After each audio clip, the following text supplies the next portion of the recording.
Oui, bonjour, bonjour. SN Prestige, ça veut dire c'est Lingana tout simplement la définition de SN Prestige. Je parle aujourd'hui des femmes de violence en couple. Et je voudrais plus m'intéresser, mais m'adresser aux femmes. Vous les femmes, oui, on ne refuse pas. Le mariage, c'est l'ultime source d'aspiration de chaque femme. Oui, chaque famille aimerait envoyer leur fille en mariage. Mais pas au point que vous vous donnez la mort pour un homme. Vous êtes dans un mariage, vous êtes la pierre angulaire d'un mariage. C'est-à-dire, on vous tabasse, on vous ampute les mains, on sodomise vos enfants, on calcine vos enfants et tout. Vous restez dans le mariage parce que vous avez un langage, un seul langage. Qu'est-ce que je veux faire? Je veux aller où? C'est pour l'amour de mes enfants que je suis là. Quel enfant? Quel enfant? Pour l'amour de quel enfant que vous êtes là? Vous êtes là parce que vous n'avez pas où aller et parce que vous refusez d'être entreprenante. C'est justement pour ça que vous restez dans des mariages avec des hommes sadiques comme ça. Un coup, on vous brûle. Un coup, on tape vos enfants. Un coup, on vous sodomise. Un coup, on vous tape. Pour peu que vous avez fait une petite sortie sans demander au mari, on vous tape. C'est toujours parce que c'est le mariage que vous êtes obligé de signer pour rester dans le mariage. Parce que vous voulez le nom madame. Vous voulez paraître madame. Pourtant, en fait, vous n'êtes pas épouse.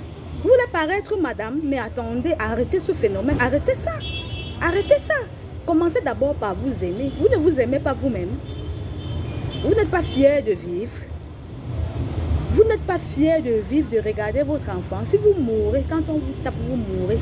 Ce n'est pas votre famille qui perd en premier lieu. C'est d'abord vous qui perdez votre vie avant que votre famille ne perde leur enfant. Et retenez que dans la famille, vous n'êtes pas le seul enfant. Quand vous mourrez, il y a d'autres personnes. Commencez d'abord par vous aimer et de refuser certaines choses. Un mariage d'abord, c'est des bases. Quand vous avez commencé au début, l'homme vous tape, il casse l'œil, vous restez. Quand l'homme vous tape, il sodomise en votre enfant, vous restez parce que vous aimez votre mari. Vous ne voulez pas dévoiler les secrets de votre mari. Et à la fin, il prend l'essence, il vous brûle. À la fin, il prend l'essence, il vous brûle. Parce que vous refusez de vous prendre en compte. Vous refusez de vous respecter. Vous refusez de reconnaître votre place dans la société. Vous ne reconnaissez pas votre place dans la société. Ça veut dire en quelque sorte que vous sous-estimez Dieu. Vous sous-estimez Dieu. Vous n'êtes pas né avec cet homme. Si ça ne va pas, partez de ce mariage. Si ça ne va pas, divorcez. Si ça ne va pas, quittez ce mariage. On ne vous a pas attaché, il ne reste aucune pression sur vous. Toujours vous les femmes là.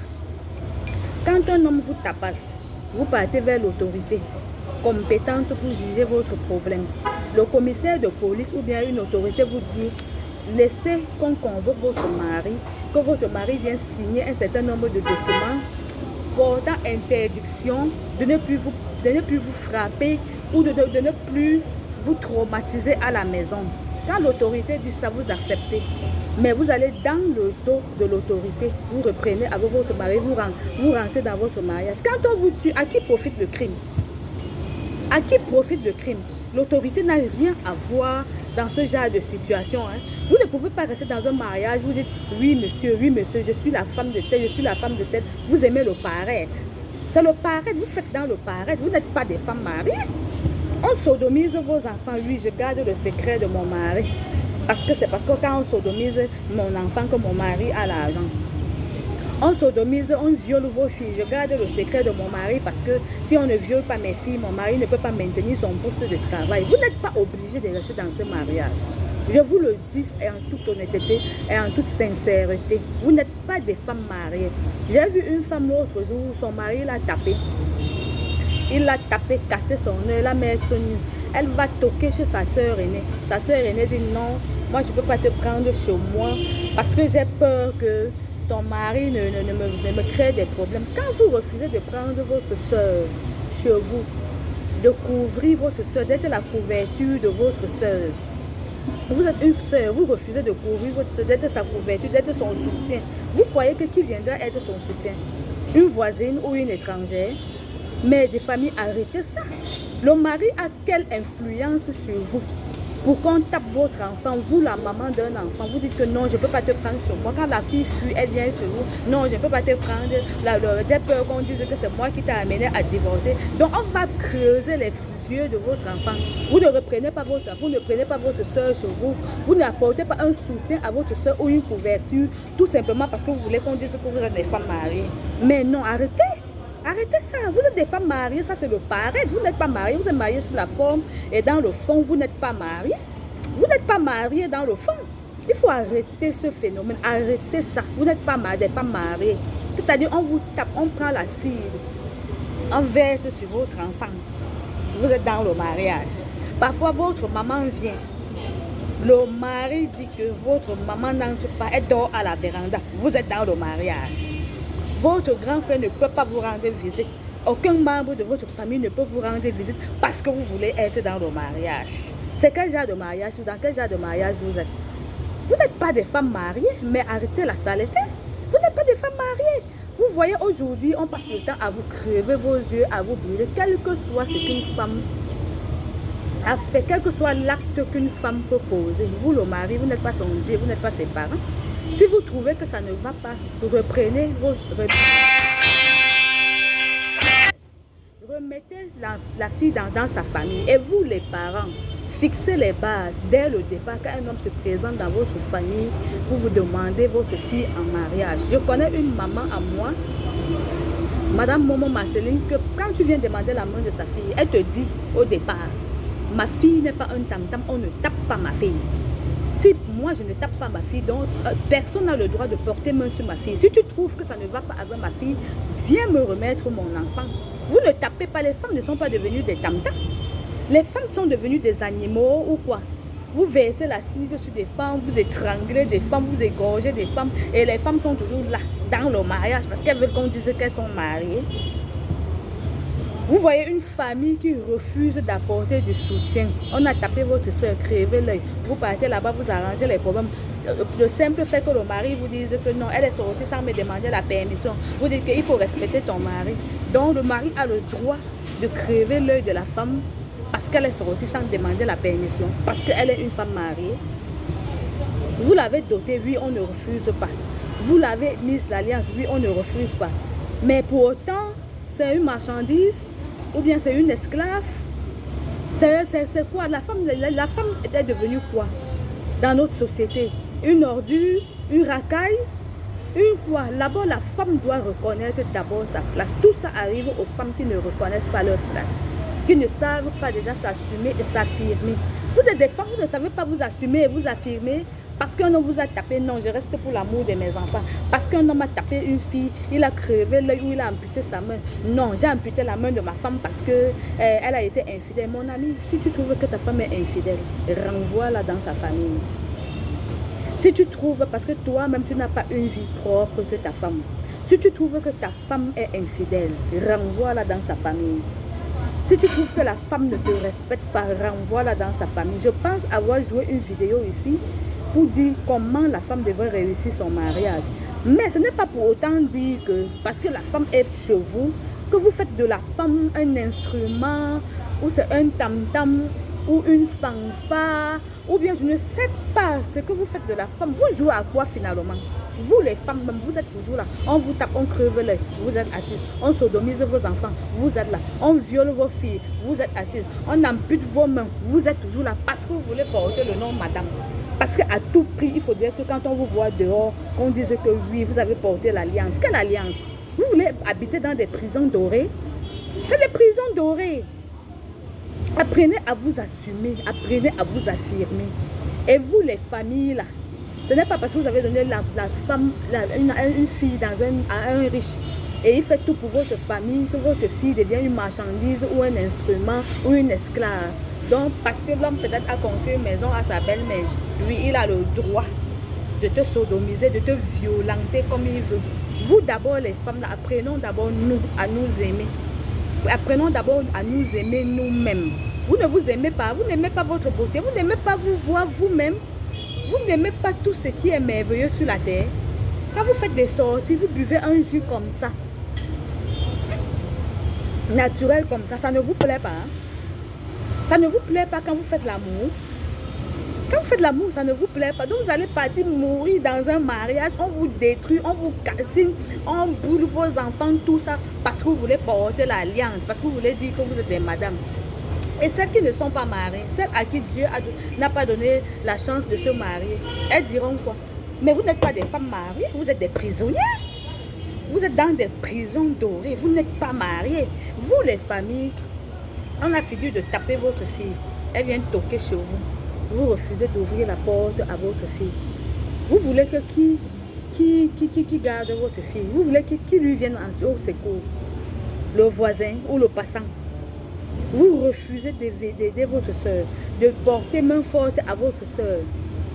Parce que vous vous jugez que non, elle est têtue. Non, si je te prends chez moi, ton mari va trouver que je ne suis pas une bonne fille. J'ai peur que ton mari va te tuer. Ton mari va te tuer, c'est lui le Dieu de votre famille. Arrêtez les prisons dorées. Vous habitez dans des prisons dorées. Vous, toutes ces femmes qui traversaient cette situation, vous n'êtes pas des femmes mariées. Vous êtes des prisonnières. Vous êtes des prisonnières. Vous êtes dans des prisons dorées. Parfois, tu vois une femme qui a fait 7 enfants. Même le riz sauté le matin, on la rationne 1000 francs. Quand on a crevé son œil, j'ai resté seulement parce que j'aime mon mari. Tu aimes ton mari, c'est quoi? Il te rationne. Il te rationne. Si on dit là maintenant que tu dois subir une opération chirurgicale et il faut une caution d'1 million, il peut payer. Il va falloir que les gens cotisent parce que vous voulez rester dans le mariage. Mais arrêtez ça. Arrêtez ça. Vous n'êtes pas des instruments, vous n'êtes pas des animaux, vous n'êtes pas des jouets. Apprenez à vous affirmer. Apprenez d'abord vous les femmes, à vous aimer d'abord vous-même. Avant d'aimer vos enfants, avant d'aimer votre mari. Vous êtes dans un mariage, vous êtes l'esclave du mariage. Peut-être c'est vous qui faites tout dans le mariage. Le loyer, vous payez. Vous faites toutes les charges, vous prenez, c'est vous qui faites toutes les charges. En route aussi, pendant que les femmes mariées disent qu'elles sont mariées, vous aussi vous dites que vous êtes mariées. Pourtant, c'est vous qui faites tout à la maison. On ne refuse pas qu'une femme peut aider son mari. Mais dans quelles conditions, dans quel contexte une femme doit aider son mari? Dans quelles conditions? Et dans quel contexte une femme doit aider son mari? Tu as vu un homme, tu l'as acheté jusqu'au dernier jour, le jour où tu décides de ne plus lui donner l'argent. Il te dit, comme tu ne me donnes plus l'argent, tu as commencé au départ à me donner de l'argent. Si tu ne me donnes plus l'argent, je te chasse. Maman, même si tu es laide, il y a des paroles qu'il ne faut jamais permettre à un homme de vous dire. L'homme n'est pas le Dieu d'une femme. Même si tu es laide, même si tu n'as personne, maman, quitte ce mariage. Va mettre les nattes en route. Tu te couches, il y a quelqu'un qui passera t'aider. Dieu sait comment il nourrit les oiseaux du ciel. Tous les jours, on vous parle. Aujourd'hui, c'est l'acide qu'on verse. Demain, c'est la main qu'on va amputer. Après-demain, on va sodomiser vos maris, sodomise vos enfants. Demain, on viole vos filles. Après-demain, pourquoi vous ne pouvez pas vous affirmer? Affirmez-vous, aimez-vous d'abord, aimez d'abord votre propre corps. Oui, je suis à la maison, je sais que si je ne donne pas l'argent à mon mari, dès que je prends mon salaire, je dois d'abord donner à mon mari. Tu touches un salaire d'1 million, ton mari a un salaire de 120 000. Tes parents ont souffert pour t'envoyer à l'école, pour te donner l'éducation. Quand tu touches le salaire d'1 million, ton mari qui a 120 000, tu prends 1 million, tu peux déposer devant lui. Maman, toujours pour qu'on dise que tu es marié. La prison dorée.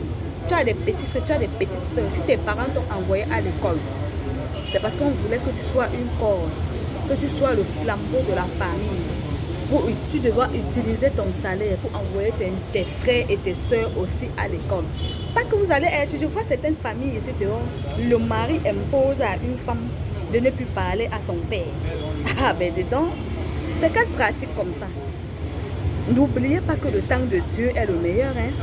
Je connais des familles où tu vois une fille est mariée, le mari lui dit carrément, je ne veux pas que ton père me rende visite, je ne veux pas que tu appelles ton père, je ne veux pas que tu appelles ta mère.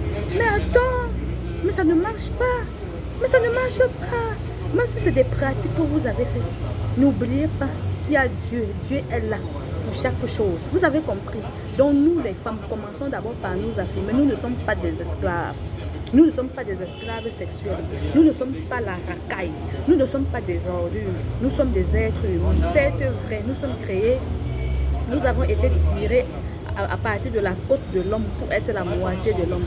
Ce qui apporte l'équilibre. Mais l'équilibre ne veut pas dire que... Équilibre ne veut pas dire que esclavage. Ça ne veut pas dire bastonnade. C'est-à-dire, l'homme te bastonne, il te bastonne. Jusqu'à ce que tes yeux sortent de l'orbite, tu restes dans le mariage. Parce que tu veux qu'on t'appelle madame, qu'on dise que tu es mariée. Tu as peur, tu ne veux pas qu'on dise que tu as divorcé. Mais attendez, vous, là, les familles, vous refusez d'accueillir votre fille. On a fini de taper, on l'a déshabillée. Elle s'est retrouvée devant la porte de sa soeur, devant la porte de son frère. Quand vous refusez de l'accueillir, de secourir votre soeur, de lui prêter main forte, vous aimeriez que qui porte main forte à votre soeur? Non, mais arrêtez. Que ce phénomène s'arrête. Que ce phénomène s'arrête. Moi, je sais aux femmes que je m'adresse et aux familles. Quand on vient demander votre fille en mariage, le début, faites les bases avant la dot. Et vous, les femmes, sachez vous affirmer. Commencez d'abord par vous aimer vous-même d'abord. Commencez d'abord par vous aimer. Vous ne vous aimez pas. Vous ne vous aimez pas. Vous n'êtes pas fiers de voir les gens, de voir la nature, de voir le monde comme ça. Vous n'êtes pas fiers de vous retrouver dans des grands milieux, dans des meilleurs milieux, de partager des plats, de partager tout avec des amis. Il faut qu'on vous tape, on crève l'œil parce que vous voulez le mariage. C'était mon petit message que j'avais à passer. Donc, bisous, bisous, à tout à l'heure.